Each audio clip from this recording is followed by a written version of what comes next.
Ras Al Khaimah has been associated with quiet luxury for a while now. It will not anymore, because when wind project comes, there'll be massive construction and massive development within that sphere.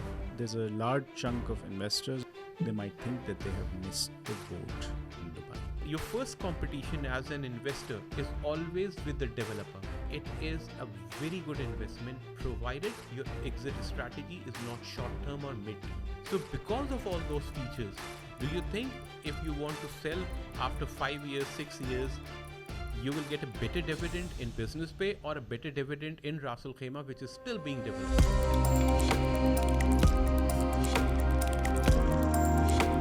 Ras Al Khaimah is a very interesting subject for me because it's up and coming. It's being talked about a lot. It's a new little shining star, but I mean, it's not new. Ras Al Khaimah has been associated with quiet luxury for a while now, you know, Ras Al with the Khaimah has resorts and some really nice projects before this wind project came into being. But you see, you're creating an island. So the Ras Al Khaimah was a quiet place for people to live and work. So the charm of Ras Al Khaimah, because of the coastline and the nice hotels it had, and it was a sort of, if you're not living there, then it was once in a quarter or once in 6 months vacation spot for people. And then they had those new plans to develop their townhouses, villas and apartments. Now, when project came, they are now, if you see that island, I think it's a perfect blend of Palm and JBR. If you analyze that, I feel that it's a perfect blend of Palm and JBR in that. Now, again, let me quote those numbers that I said. There's going to be $3.9 billion US worth of investment that is going to come on those islands, which is a huge number. So that is going to be not only the gaming and entertainment hub, that is going to have thriving businesses as well. You know, people will come, the restaurants will come, the things are going to be happening there. There are going to be entertainment, not only with respect to gaming, but other aspects of entertainment will also come.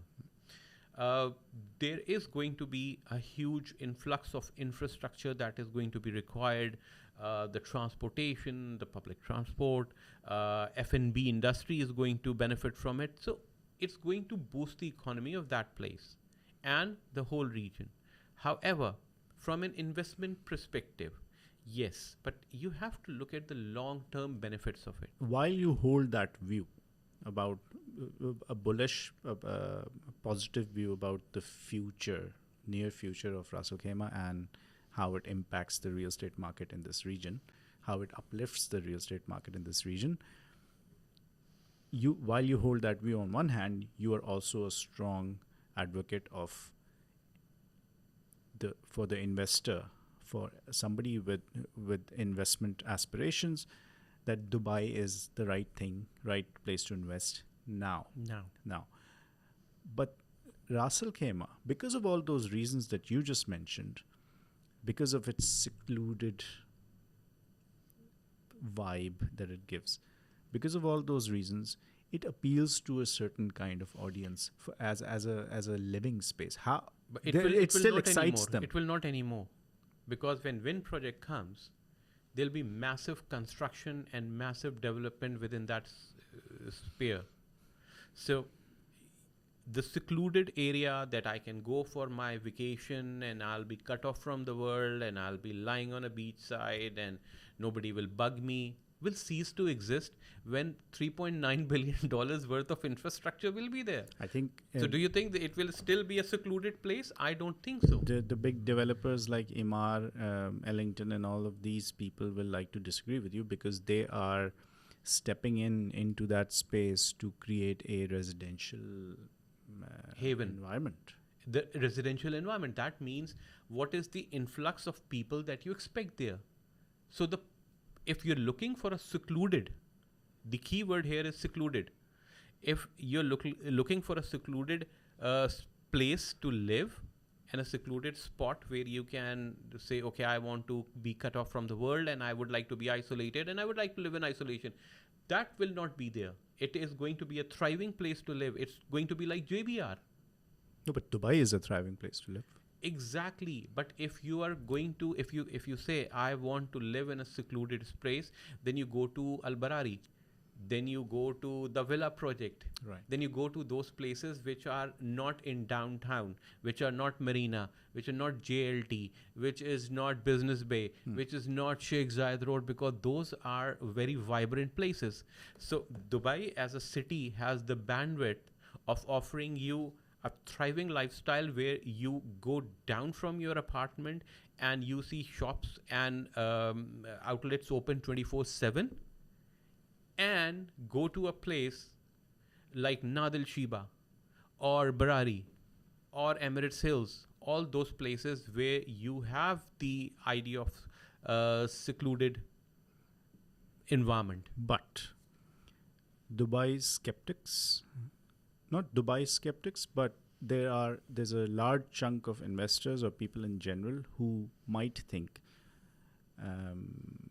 regardless of how much you try to convince them, they might think that they have missed the boat on Dubai, which is why they'll turn their eyes towards Ras Al Khaimah. towards Ras Al Khaimah. It's not a bad way to go about things, in my view.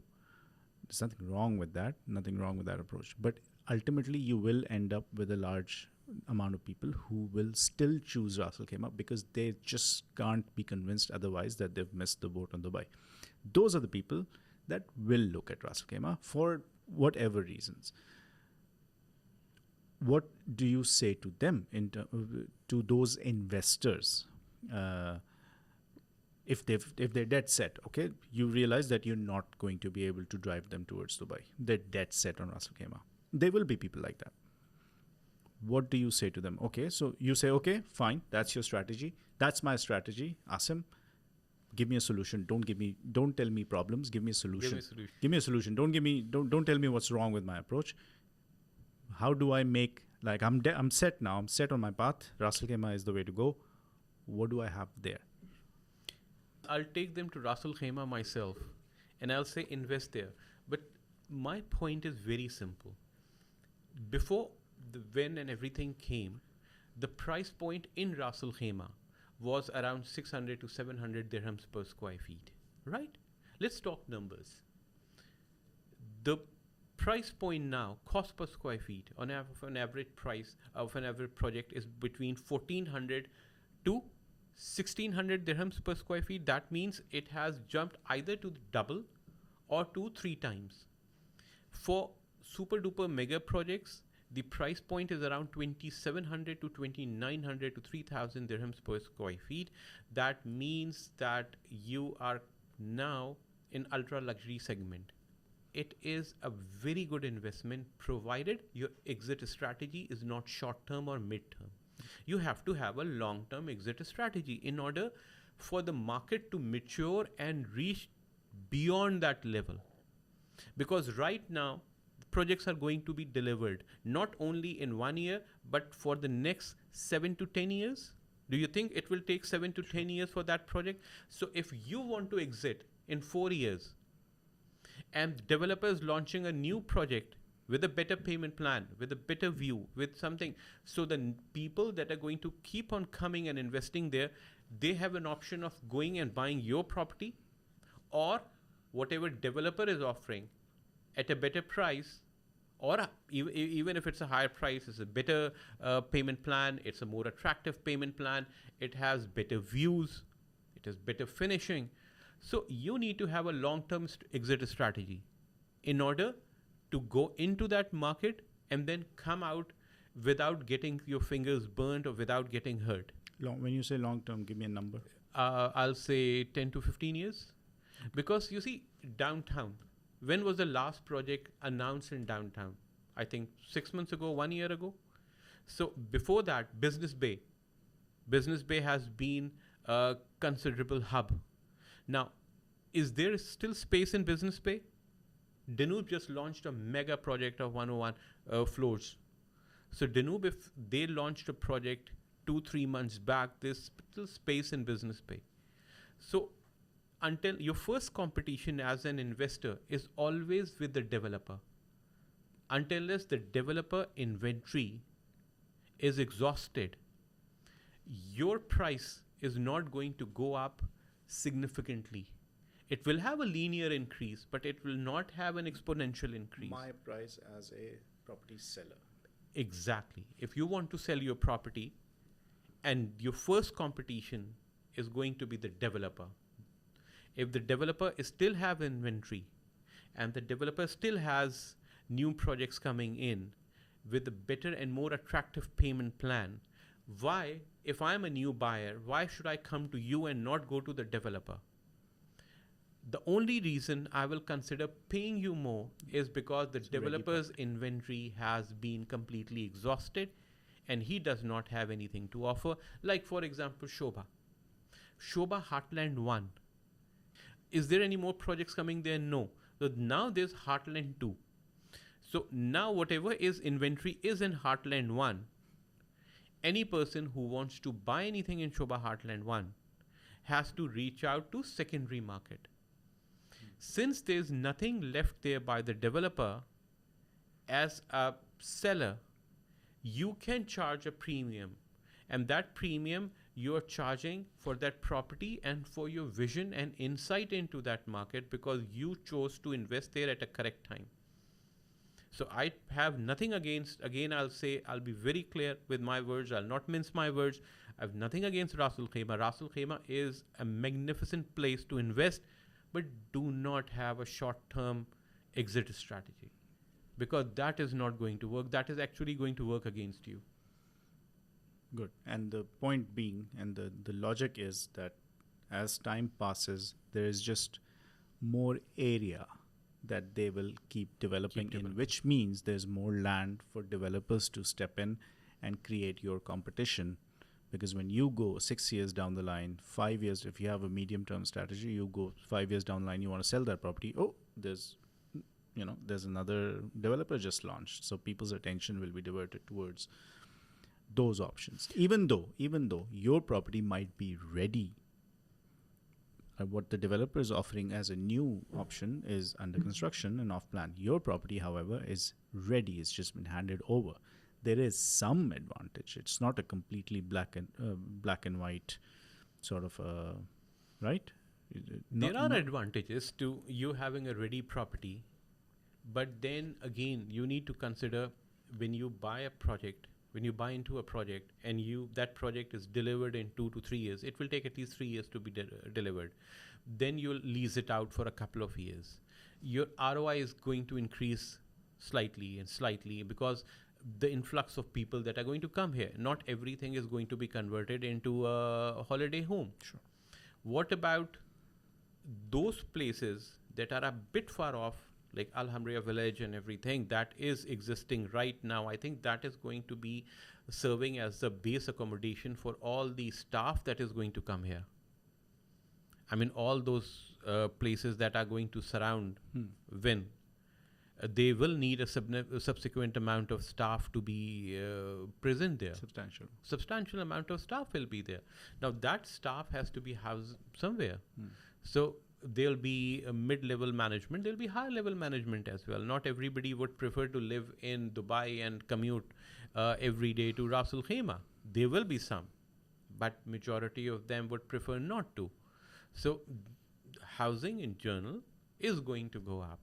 I've seen a couple of my friends who wanted to invest in a 2-bedroom townhouse, and we looked at certain options and they were from 800 to 900,000, and when he went after a couple of months, the prices went to 1.2 to 1.3 to 1.4 million.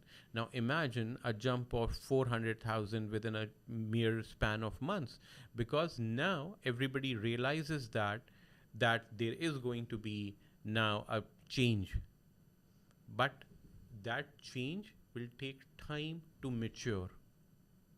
If you would like to invest right now and say 3 years down the line, I would like this, I'm going to sell it 5 to 6 years down the line, then I would prefer Dubai. Why? Because Dubai, the complete infrastructure is already built, and we are improving upon it every day.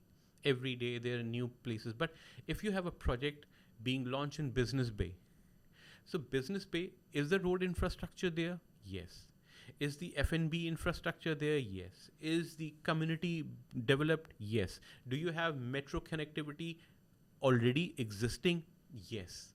So because of all those features, do you think if you want to sell after 5 years, 6 years, you will get a better dividend in Business Bay or a better dividend in Ras Al Khaimah, which is still being developed?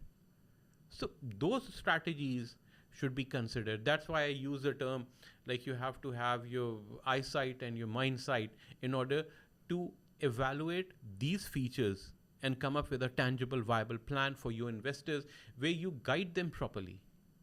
You don't follow a certain bandwagon. Everybody is jumping on the bandwagon of Ras Al Khaimah. Let's all move to Ras Al Khaimah. No.